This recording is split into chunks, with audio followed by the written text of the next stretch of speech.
Welcome to Immigration Info, your ultimate hub for all things immigration. Looking for visa tips, country guides, and the latest immigration updates?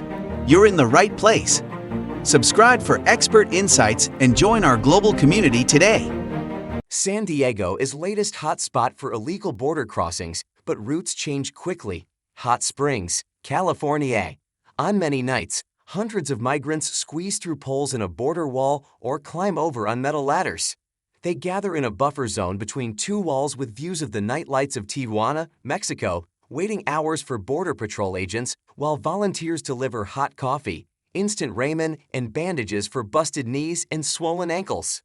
About an hour drive east, where the moon offers the only light, up to hundreds more navigate a boulder-strewn desert looking for always shifting areas where migrants congregate. Groups of just a few to dozens walk dirt trails and paved roads searching for agents. The scenes are a daily reminder that San Diego became the busiest corridor for illegal crossings in April, according to U.S. figures, the fifth region to hold that distinction in 2 years and a sign of how quickly migration routes are changing. Routes were remarkably stable a short time ago.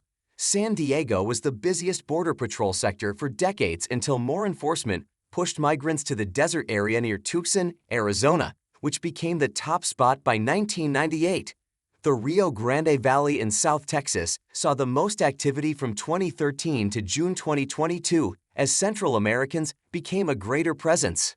Migrants were arrested nearly 128,900 times on the Mexican border in April, U.S. Customs and Border Protection said Wednesday, down 6.3% from March and barely half of a record-high 250,000 in December. While still historically high, April bucked a typical spring increase. The drop is largely due to heightened Mexican enforcement, which includes blocking migrants from boarding freight trains, according to U.S. officials. Texas Gov. Greg Abbott touts his multi-billion-dollar border crackdown, while others highlight violence in the Mexican state of Tamaulipas as a deterrent on the path to the Rio Grande Valley. Mexico pledged it won't allow more than 4,000 illegal crossings a day to the U.S., Alicia Bersina, Mexico's Foreign Relations Secretary, told reporters Tuesday. The U.S. Border Patrol arrested more than 10,000 on some days in December. Despite the overall decline, arrests in the San Diego sector reached 37,370 in April, up 10.6% from March to replace Tucson as the busiest of 9 sectors bordering Mexico. Troy Miller, CBP's acting commissioner, said more enforcement, including with other countries, led to overall declines from March, while acknowledging continually shifting migration patterns. Many migrants say San Diego is the easiest and least dangerous place to cross. They constantly check their phones for messages, social media posts, and voice calls that help them plan their route and crossing. One hears many things on the way. Oscar Palacios, 42, said one April morning after being driven by an agent to wait in a dirt patch where more than 100 migrants shivered near campfires. After Mexican immigration agents returned him 3 times to southern Mexico, the Ecuadorian man said he gave someone he didn't know $500 for a document that allowed him to fly to Tijuana. He then paid a smuggler to guide him to California. San Diego's draw lies in part because Tijuana is the largest city on the Mexican side of the border, U.S. officials say. People of nearly 100 nationalities have arrived at Tijuana's airport this year, including 12,000 each from Colombia and Cuba, about 6,000 each from Haiti and Venezuela, and thousands more from Brazil, Ecuador, Peru, China, and Mauritania. It's the prevalence of social media, said Paul Beeson, whose 33-year Border Patrol career included stints as chief agent in the San Diego, Tucson, and Yuma, Arizona, sectors. There's a lot more information out there about getting across. Air transportation has picked up and people are able to move around.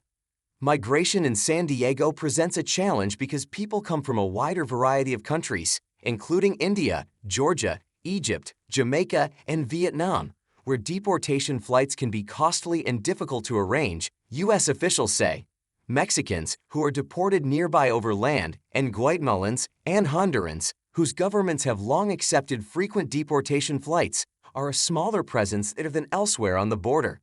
The Border Patrol has been busing and flying some migrants from San Diego to other border cities for processing, a role reversal from even last year, when migrants were sent to San Diego to deal with overflow. Migrants wait hours for agents to pick them up for processing instead of days-long delays that were common when makeshift camps started popping up in the San Diego area about a year ago. Last month, a federal judge said children in the camps were subject to custody standards guaranteeing their health and safety. One night last week, about 70 people gathered between two walls near an upscale outlet mall. Two Honduran women were no longer able to walk after being injured while scaling the border wall. One accepted a Border Patrol ride to the hospital. "Almost every night we have injuries from people jumping," said Clint Carney, 58, who volunteers many nights answering migrants' questions and serving snacks. Near Jacumba Hot Springs, a town of less than 1,000 people, about a dozen people from Latin American countries arrived at a fork in a dirt road around 10 p.m. About 100 Chinese migrants came just before sunrise, many neatly dressed and playfully taking pictures on their phones. Some of the Latin Americans grumbled quietly when the Chinese lined up ahead of them as Border Patrol vehicles arrived. Previously, agents issued colored wristbands that were used to keep track of how long people had been waiting and who was next in line, but that practice was stopped in December. Such staging areas have popped up in remote areas after migrants crossed the border where mountainous terrain has prevented barrier construction. Mexican authorities' increased presence in some areas pushed traffic elsewhere in the sparsely populated desert, creating new camps. One new site is a short distance from a gun club, without tents, bathrooms, or other services. San Diego shelters have been unable to house everyone who is released by the Border Patrol with notices to appear in immigration court. San Diego County Supervisor Jim Desmond said more than 143,000 migrants have been released on the streets since September 13, citing Border Patrol data. From a bus and trolley station where agents leave migrants, it is a short ride to the airport, where they can charge phones and use restrooms before boarding flights to destinations elsewhere in the U.S.